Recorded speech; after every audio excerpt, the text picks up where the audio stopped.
A lot of people want to build their core, but what they don't understand is what they need to do. Some people are being told build your core strength. Some people are being told build your core stability. What we need to understand is that there are 4 basic stages of how to build your core. And what we're going to do in this tutorial is go through each one of those stages in order, although they do overlap. So what we're going to do to start with is go straight into step number 1, which is core stability. Core stability is the most fundamental stage. It's the one that you build everything else on top of. Now, core stability, or first of all, stability, requires control, smoothness of movement, and alignment for muscles to be able to work correctly. So one way that we can understand core stability is if we come down onto all fours and we go out into what's called a bird dog. So we go out into that position. Now, if we've got smoothness of movement, if we've got control, and if we've got good alignment, we can see that that's good core strength, good core stability. If, for example, we come into this position and we're a little bit like all over the place and we're not quite balanced well, then that tells us our core stability needs to be worked on. So we need to build that. We can still build other parts to it, but this needs to be the main focus. So when we talk about parts 2, 3 and 4, you can certainly build part 2 with part 1, so core endurance with core stability. But what we need to be able to do is we need to get core stability first before we can build the other 3 stages. So for someone like me, if I go knees together, hands together, this now is a little bit more. You can see now I'm a little bit wobbly. I'm not quite moving as smoothly, and you can see that my hand and my leg didn't go down at the same time. So again, I'm sort of coming up a little bit more tentative because my stability isn't quite there, and you can see that I'm wobbling now that I'm narrow. When I'm wide, I'm nice and stable. So we need to come to that understanding first, and we need to build that first. Obviously, the bird dog is just one exercise that will build our core stability. If you've got any questions about core stability that I've said something, didn't quite understand what it meant, or you want me to elaborate on anything, stick it down in the comment section below. But essentially, we need to build core stability first, or that at least needs to be our first goal. We need to be able to test it, we need to then be able to measure it, we then need to be able to build it and then retest and remeasure. So that is part number 1, is build core stability. Part number 2, core endurance. Core endurance is kind of what it says on the tin. We know endurance is to go for a long time. This is what we want our muscles to be able to do, is we need to be able for them to go for a long time. Now, as I mentioned, you can build core stability and core endurance sort of at the same time. But you first want to get core stability nailed. You want to get smoothness of movement, you want control, and you want good alignment. You can build core endurance alongside, but the main goal should be that first. So let's just say we've got now good core stability. We've built that. What we then need to be able to do is build endurance. And essentially, endurance is your ability to perform an exercise and resist fatigue. So you can do it for a long time. Obviously, very simple exercises is the plank and the side plank and the bridge. And in some respects, you can add in the bird dog as well, because if you can hold that for longer in a controlled way, then you're going to be building endurance and muscle. So we come down into position and we hold. Now, we can start on the knees, build up the endurance to be able to come up onto the feet, and then we can hold this for a long period of time. So that would be building our endurance through the anterior part of the body. Then we would have building endurance through the lateral part of the body.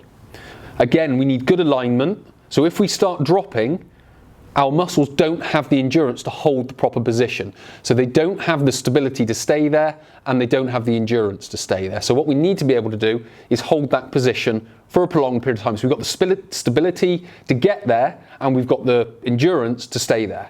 So we're holding that nice and strong.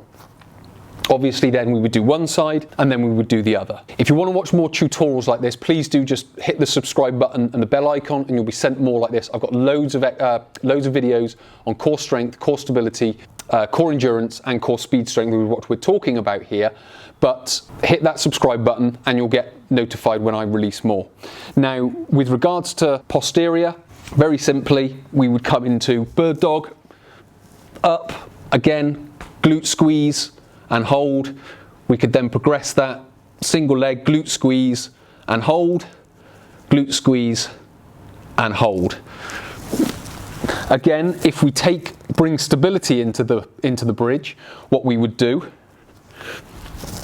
so we've got this position, we're up, but what we can now do to make sure we've got the stability, we lift a leg, we place it down, we maintain position of the hips, because what you may find is you get a hip drop or it rolls and it drops. But essentially, the hips should stay level. So if the hips come up, you lift the leg and they stay level, you've got the stability. If you can hold it for a long time, you've got the endurance. So what we can then start to do is start building core strength on top of stability and endurance. And if you want to build your core strength and stability, what you can do is you can click the link in the description. You'll go through to my How to Build Core Strength and Stability, a 12-week online program, which goes through exercises like this. It builds stability first. We work on endurance at the same time. We build into strength, and then we build into speed strength, which we're going to talk about in part number 4. But essentially, core strength is the ability to resist load. So what we've done is we've got the control and the alignment with stability. We've built the endurance at a low level so we can hold an exercise for a period of time. Now what we're going to do is just keep adding more load. Now, a cable machine is a very simple way of doing this. I'm going to talk more about another exercise in a second, but if we just use this as an example, we come into this position and we do a kind of Palov press type exercise. So I would go 4 plates on there, push out, come back. I can manage that. So let's go 5 plates. A little bit heavier, requires more strength. I'm not doing it for time. I just want the strength. So again, a little bit harder. Go back in. So what we're not doing is we're not necessarily building endurance. We're just building the ability of the muscles to contract more. And you can see it obviously from 4 now to 6. And relax. So with each time, I can feel all my muscles coming online that much harder. So let's go 7 plates. So this is just a demonstration of what core strength is. It's the ability to hold and generate force against an external object.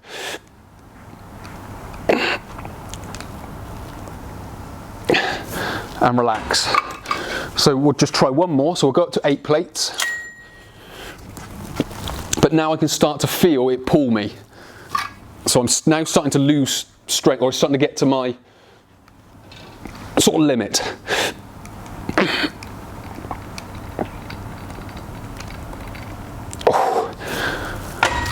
So that's a demonstration of what core strength is.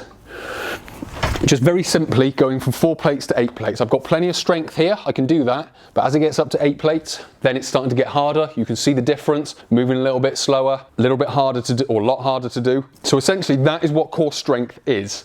The ability of the muscles to hold everything in place. But if we go to, and this is something that the 12-week program includes, is making the step from endurance, but adding in stability and strength.